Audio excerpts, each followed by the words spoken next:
Hello viewers, welcome to Eva food court. இன்றைக்கி வீடியோவில் என்ன பார்க்க போகிறோன்னா ஸ்நாக்ஸ் ரெசிபி தான் பார்க்க போகிறோம். சீஸ் பிரெட் ஆம்லெட் எப்படி செய்கிறதுன்னு பார்க்கலாம். இதை 3 மெத்தடில் உங்களுக்கு செய்து காட்ட போகிறோம்.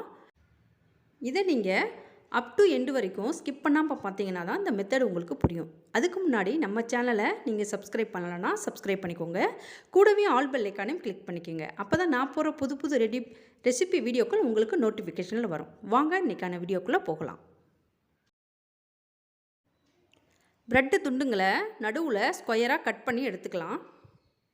ஒரு ஹோல் பண்ணிக்கலாம் ப்ரெட்டில் பண்ணிவிட்டு ஒரு பவுலில் சின்ன வெங்காயத்தை பொடியாக நறுக்கி சேர்த்துக்கலாம். அது கூட தக்காளியை உள்விதை எடுத்துகிட்டு பொடிசாக நறுக்கி சேர்த்துக்கலாம்.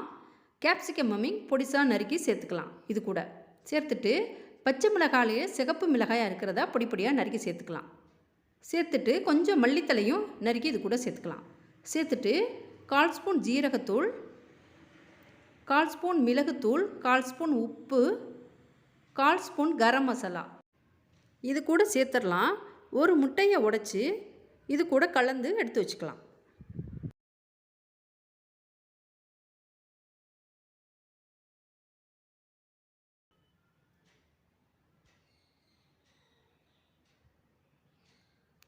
அப்புறம் ஒரு பவுலில் கொஞ்சமாக வெங்காயம் பச்சை மிளகாய் போட்டுட்டு கொஞ்சமாக மிளகுத்தூள் போட்டுட்டு கொஞ்சம் அதுக்கு ஏற்ற மாதிரி உப்பு சேர்த்துட்டு 3 முட்டையை உடைச்சி ஊற்றி நல்லா கலந்து வச்சுக்கலாம் தனியாக.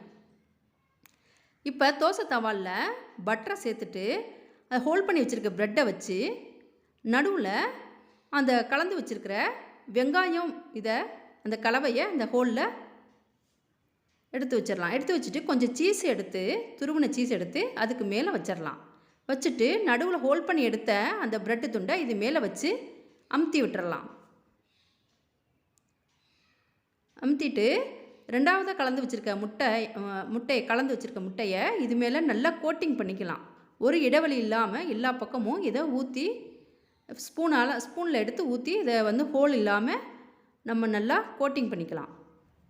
ஓரங்களை கத்தியால் நறுக்கி விட்டுறலாம்.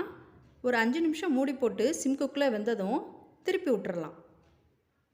திருப்பிட்டு பாருங்கள், சூப்பராக அழகான சீஸ் பிரெட் ஆம்லெட் நமக்கு கிடச்சிருச்சு.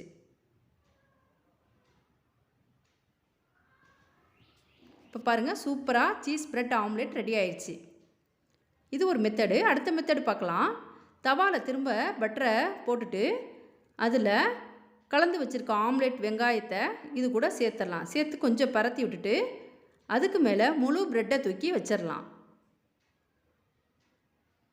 வச்சுட்டு அதுக்கு மேலே திரும்ப அந்த முட்டை கலவையை ஒரு 1/4 கப் எடுத்து அது மேலே ஊற்றி விட்டுறலாம். ஊற்றி விட்டு நல்லா பரத்தி விட்டுறலாம். பரத்தி விட்டுட்டு ஒரு 5 நிமிஷம் நல்லா வெந்ததும் மூடி போட்டு வெந்ததும் திருப்பி விட்டுறலாம். இதுலேயும் ஓரங்களை நீங்கள் கரண்டியால் நறுக்கி விட்டுக்கலாம். இப்போ பாருங்கள், சூப்பராக 2வது மெத்தடும் நமக்கு அழகான முறையில் ஆம்லெட் கிடச்சிருச்சு. இப்போ 3வது மெத்தடு என்னென்னு பார்த்துடலாம். தோசை தவா அடுப்பில் வச்சுட்டு பட்டரை சேர்த்துட்டு அது கூட ஒரு பெரிய ரவுண்டாக ஆம்லெட் கலந்து வச்சுருக்கேன். ஆம்லெட்டை இது கூட சேர்த்துடலாம். சேர்த்துட்டு முழு ப்ரெட்டை அது மேலே வச்சு அதுக்கு மேலே இந்த கலந்து வச்சுருக்க இதே 1/4 கப் எடுத்து அது மேலே நல்லா ஃபுல்லாக பரத்தி விட்டுறலாம். பரத்திட்டு திரும்ப கொஞ்சம் எடுத்து அந்த ரவுண்டுக்கு மேலே இன்னும் கொஞ்சம் பெரிய ரவுண்டாக ஆக்கிக்கலாம். ஆக்கிட்டு ரொம்ப நேரம் குக் ஆகிடக்கூடாது. அந்த ஓரம் வெள்ளையாக இருக்கும்போதே ஈரத்தன்மையோடு இருக்கும்போதே லைட்டாக மடக்கி ப்ரெட்டு மேலே ஒட்டி வச்சிடலாம். ரொம்ப வெந்துட்டால் மடக்க வராது. ஈரத்தன்மை இருக்கும்போதே நம்ம உடனே மடக்கி விட்டுறலாம். இப்போ பாருங்கள், ஒட்டிக்கிச்சு, மடங்கிருச்சு. ரொம்ப பெருசாக ஊற்றுனீங்கன்னா ப்ரெட்டுக்கு மேலே வெளியில் நிறையா தெரியும். ஒரு அளவான சைஸாக நீங்கள் சைடில் ஓரமாக ஊற்றிக்கலாம்.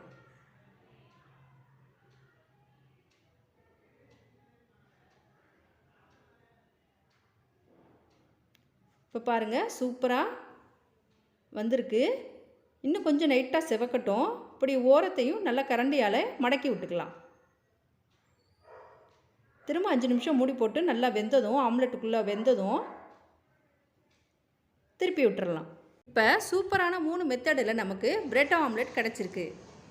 இது பாருங்கள், நல்லா டேஸ்டியாகவும் இருக்குது. குழந்தைங்க நல்லா விரும்பி சாப்பிடுவாங்க. குழந்தைங்களுக்கு வேணும்னா பச்சை மிளகாயும் கேப்சிகமையும் தவிர்த்துட்டு நீங்கள் செய்யலாம். ஓகே ஃப்ரெண்ட்ஸ், இதை செய்து பார்த்துட்டு எனக்கு கமெண்ட் பாக்ஸில் கமெண்ட் பண்ணுங்கள். இந்த வீடியோ பிடிச்சிருந்தா லைக் பண்ணுங்கள். நீங்கள் கொடுக்குற கமெண்ட்ஸும் லைக்ஸும் எனக்கு அடுத்த வீடியோவுக்கு மோட்டிவேஷனலாக இருக்கும்.